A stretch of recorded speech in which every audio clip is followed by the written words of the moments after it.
ನಾನು ಅವಂತಿಕಾ, ಬೆಂಗಳೂರಿನ ಹೆಸರಾಂತ ಸಾಫ್ಟ್ವೇರ್ ಕಂಪನಿಯಲ್ಲಿ ಉದ್ಯೋಗಿಯಾಗಿದ್ದೇನೆ.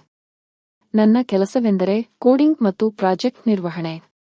ನೋಡಲು ಅಷ್ಟೇನೂ ಸುಂದರಿಯಲ್ಲದಿದ್ದರೂ ನನ್ನ ವ್ಯಕ್ತಿತ್ವ ಎಲ್ಲರಿಗೂ ಇಷ್ಟವಾಗುವಂಥದ್ದು. ಪ್ರತಿ ವಿಷಯವನ್ನು ಆಳವಾಗಿ ಅರ್ಥಮಾಡಿಕೊಳ್ಳುವ ಗುಣ ನನ್ನದು. ನನ್ನ ಗಂಡ ಸಮರ್ಥ ಸಿವಿಲ್ ಇಂಜಿನಿಯರ್. ಬಹಳ ಬುದ್ಧಿವಂತ ಮತ್ತು ಕಾಳಜಿ ವಹಿಸುವ ವ್ಯಕ್ತಿ. ಮದುವೆಯಾದ ಹೊಸತರಲ್ಲಿ ನಮ್ಮಿಬ್ಬರ ನಡುವೆ ಇದ್ದ ಪ್ರೀತಿ, ಕಾಳಜಿ, ಮೋಹ ಎಲ್ಲವೂ ಈಗ ಕಡಿಮೆಯಾಗಿತ್ತು. ಆತ ಕೆಲಸದಲ್ಲಿ ಬ್ಯುಸಿಯಾಗಿದ್ದ, ನಾನು ನನ್ನ ಕೆಲಸದಲ್ಲಿ. ಸಂಸಾರದಲ್ಲಿ ರೊಮ್ಯಾನ್ಸ್ ಕಡಿಮೆಯಾಗಿ ದಿನಗಳು ಬೋರ್ ಎನಿಸುತ್ತಿದ್ದವು. ಆದರೆ ನಾವು ಪರಸ್ಪರ ದೂರುವುದಿರಲಿ, ಆ ಬಗ್ಗೆ ಮಾತನಾಡಲು ಸಹ ಸಾಧ್ಯವಾಗುತ್ತಿರಲಿಲ್ಲ.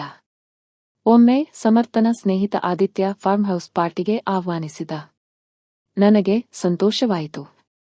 ಒಂದು ಬದಲಾವಣೆ ಸಿಕ್ಕಂತಾಗುತ್ತದೆ ಎಂದು. ಸಮರ್ಥ ಮಾತ್ರ, ನಾನು ಕೆಲಸ ಮುಗಿಸಿ ಬರುತ್ತೇನೆ, ನೀನು ಮೊದಲಿಗೆ ಹೋಗು ಎಂದ. ಅವನ ಮಾತಿಗೆ ಬೇಸರವಾದರೂ ಬೇರೆ ದಾರಿಯಿಲ್ಲದೆ ಒಪ್ಪಿಕೊಂಡೆ. ಪಾರ್ಟಿಗೆ ಹೋಗಲು ನಾನು ಪಿಂಕ್ ಸೀರೆ ಮತ್ತು ಡೀಪ್ ನೆಕ್ ಬ್ಲೌಸ್ ಹಾಕಿಕೊಂಡೆ. ಕನ್ನಡಿಯ ಮುಂದೆ ನಿಂತು ನೋಡಿಕೊಂಡಾಗ ನಾನು ನನಗೆ ಕಂಗೊಳಿಸುವಂತೆ ಕಾಣುತ್ತಿದ್ದೆ. ಈ ರಾತ್ರಿಯ ಅನುಭವದ ಬಗ್ಗೆ ಕುತೂಹಲದಿಂದ ಕ್ಯಾಬ್ ಬುಕ್ ಮಾಡಿದೆ.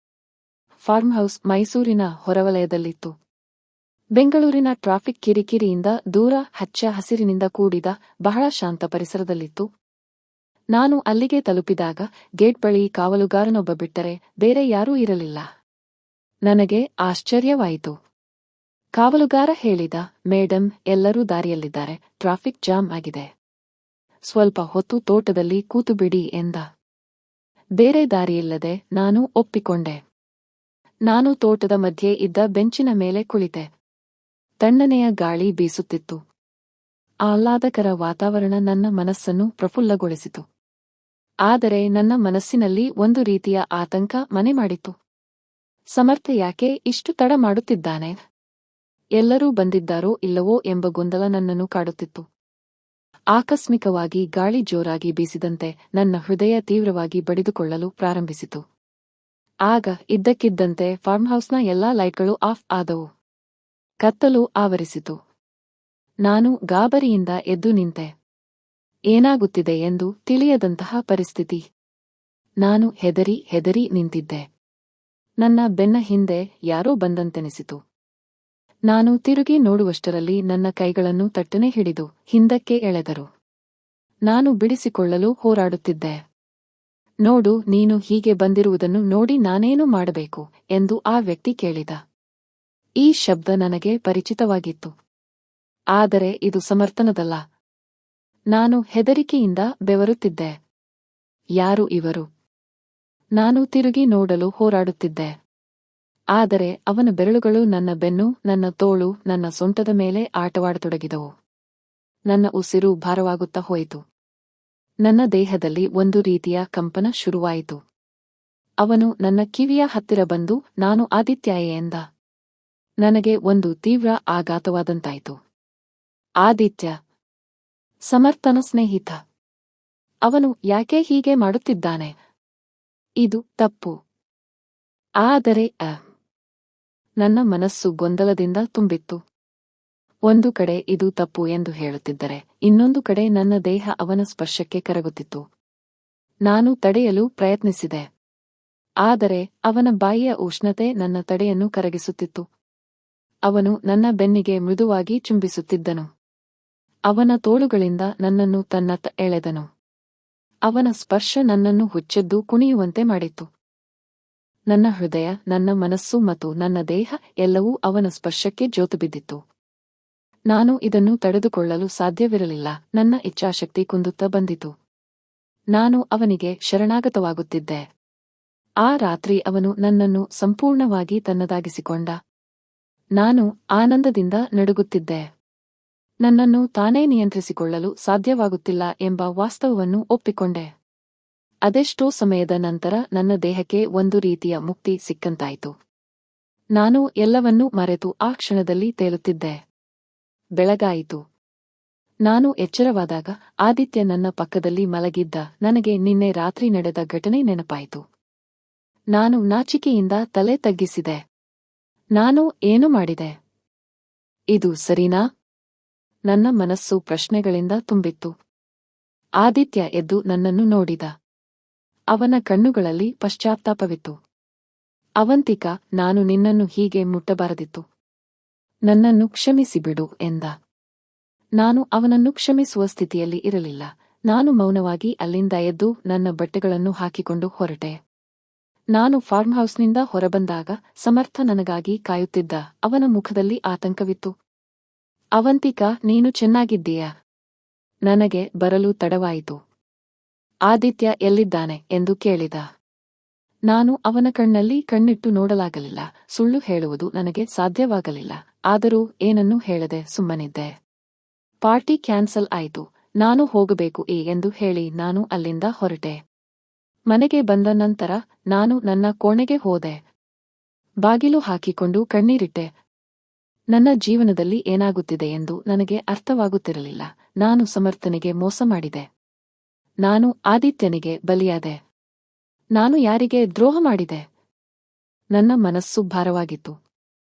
ದಿನಗಳು ಉರುಳಿದವು. ನಾನು ಆದಿತ್ಯನನ್ನು ಭೇಟಿಯಾಗುವುದನ್ನು ತಪ್ಪಿಸಿದೆ. ಸಮರ್ಥನೊಂದಿಗೆ ಎಂದಿನಂತೆ ಮಾತನಾಡುತ್ತಿದ್ದೆ.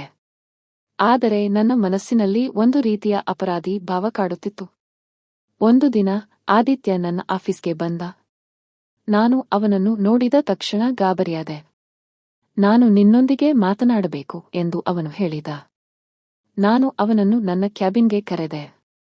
ನೋಡು ಅವಂತಿಕಾ, ನಿನ್ನೆ ರಾತ್ರಿ ನಡೆದದ್ದಕ್ಕೆ ನಾನು ತುಂಬಾ ವಿಷಾದಿಸುತ್ತೇನೆ. ಅದು ಉದ್ದೇಶಪೂರ್ವಕವಾಗಿ ನಡೆದದ್ದಲ್ಲ. ನಾನು ನಿನ್ನನ್ನು ಪ್ರೀತಿಸುತ್ತೇನೆ ಎಂದು ಆದಿತ್ಯ ಹೇಳಿದ. ನಾನು ಅವನ ಮಾತನ್ನು ಕೇಳಿ ಆಶ್ಚರ್ಯಚಕಿತಳಾದೆ. ಆದಿತ್ಯ, ನಿನಗೆ ಮದುವೆಯಾಗಿದೆ. ನನಗೂ ಗಂಡನಿದ್ದಾನೆ. ಇದು ಸಾಧ್ಯವಿಲ್ಲ. ದಯವಿಟ್ಟು ನನ್ನನ್ನು ಮರೆತು ಬಿಡು ಎಂದು ನಾನು ಖಡಾಖಂಡಿತವಾಗಿ ಹೇಳಿದೆ. ಆದಿತ್ಯ ನನ್ನ ಮಾತನ್ನು ಒಪ್ಪಿಕೊಳ್ಳಲಿಲ್ಲ. ಅವನು ನನ್ನನ್ನು ಮತ್ತೆ ಮತ್ತೆ ಭೇಟಿಯಾಗಲು ಪ್ರಯತ್ನಿಸಿದ. ನನ್ನನ್ನು ಒಲಿಸಿಕೊಳ್ಳಲು ಪ್ರಯತ್ನಿಸಿದ. ಆದರೆ ನಾನು ಅವನಿಗೆ ಅವಕಾಶ ನೀಡಲಿಲ್ಲ. ನಾನು ನನ್ನ ತಪ್ಪನ್ನು ಅರಿತುಕೊಂಡಿದ್ದೆ. ನನ್ನ ಗಂಡನಿಗೆ ಮೋಸ ಮಾಡಬಾರದೆಂದು ನಿರ್ಧರಿಸಿದ್ದೆ. ಆದಿತ್ಯನನ್ನು ಸಂಪೂರ್ಣವಾಗಿ ಮರೆಯಲು ನಿರ್ಧರಿಸಿದೆ. 1 ವರ್ಷದ ನಂತರ ನಾನು ಮತ್ತೆ ನನ್ನ ಜೀವನದ ದೈನಂದಿನ ಚಟುವಟಿಕೆಗಳಿಗೆ ಮರಳಿದ್ದೆ. ಆದಿತ್ಯ ಮದುವೆಯಾಗಿದ್ದ.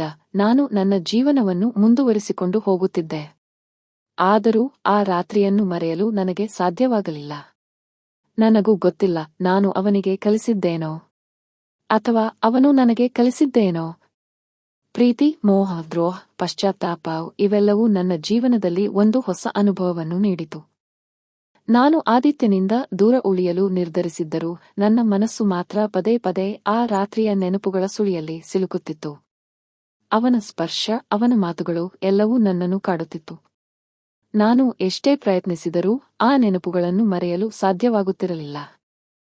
ಒಂದು ದಿನ ನಾನು ಆಫೀಸಿನಿಂದ ಮನೆಗೆ ಹೋಗುತ್ತಿದ್ದಾಗ ಆದಿತ್ಯ ನನ್ನ ದಾರಿಗೆ ಅಡ್ಡ ಬಂದ. ಅವನನ್ನು ನೋಡಿದ ತಕ್ಷಣ ನನ್ನ ಹೃದಯ ಬಡಿತ ಹೆಚ್ಚಾಯಿತು.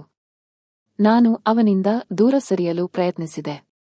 ಆದರೆ ಅವನು ನನ್ನ ಕೈ ಹಿಡಿದು ನಿಲ್ಲಿಸಿದ. ಅವಂತಿಕಾ, ನಾನು ನಿನ್ನನ್ನು ಮರೆಯಲು ಸಾಧ್ಯವಿಲ್ಲ. ನಾನು ನಿನ್ನನ್ನು ತುಂಬಾ ಪ್ರೀತಿಸುತ್ತೇನೆ. ನನಗಾಗಿ ಒಂದೇ ಒಂದು ಅವಕಾಶ ಕೊಡು ಎಂದು ಅವನು ಬೇಡಿಕೊಂಡ. ನಾನು ಅವನ ಕಣ್ಣುಗಳಲ್ಲಿನ ಪ್ರೀತಿಯನ್ನು ನೋಡಿದೆ.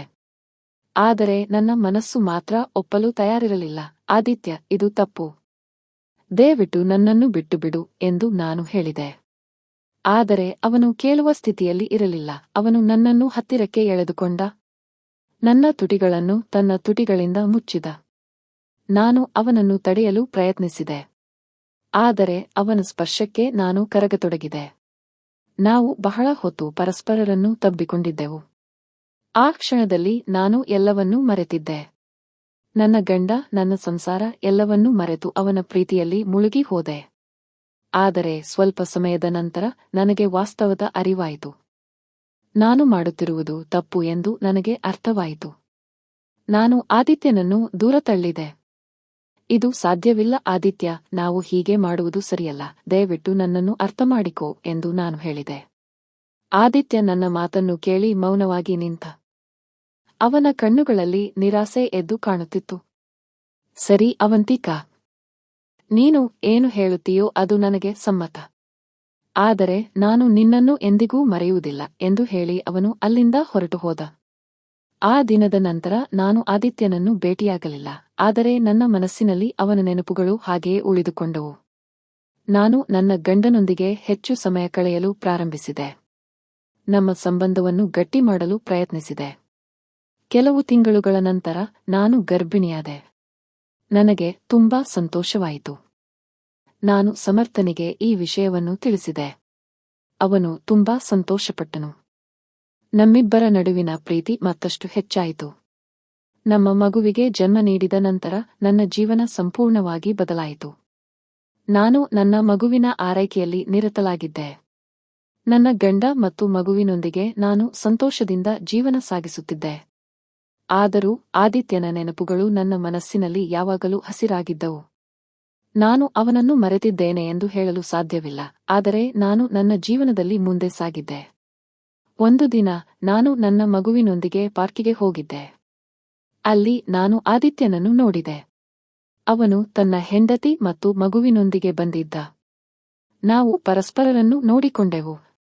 ನಮ್ಮ ಕಣ್ಣುಗಳಲ್ಲಿ ಒಂದು ರೀತಿಯ ನೋವು ಮತ್ತು ಪಶ್ಚಾತ್ತಾಪ ಎದ್ದು ಕಾಣುತ್ತಿತ್ತು. ನಾವು ಏನನ್ನೂ ಮಾತನಾಡಲಿಲ್ಲ, ಕೇವಲ ಒಂದು ಕ್ಷಣ ಪರಸ್ಪರರನ್ನು ನೋಡಿಕೊಂಡು ಸುಮ್ಮನಾದೆವು.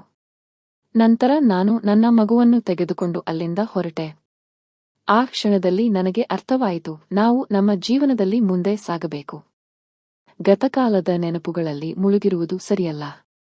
ನಾನು ನನ್ನ ಗಂಡ ಮತ್ತು ಮಗುವಿನೊಂದಿಗೆ ಸಂತೋಷದಿಂದ ಜೀವನ ಸಾಗಿಸುತ್ತಿದ್ದೇನೆ.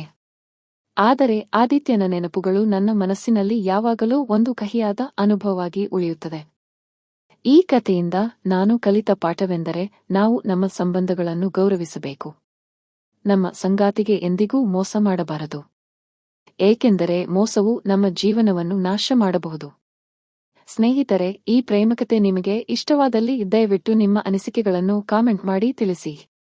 ಲೈಕ್ ಮಾಡಿ, ಚಾನೆಲ್ ಸಬ್ಸ್ಕ್ರೈಬ್ ಮಾಡಿ. ಮುಂದಿನ ಕಥೆಯಲ್ಲಿ ಮತ್ತೆ ಭೇಟಿಯಾಗೋಣ.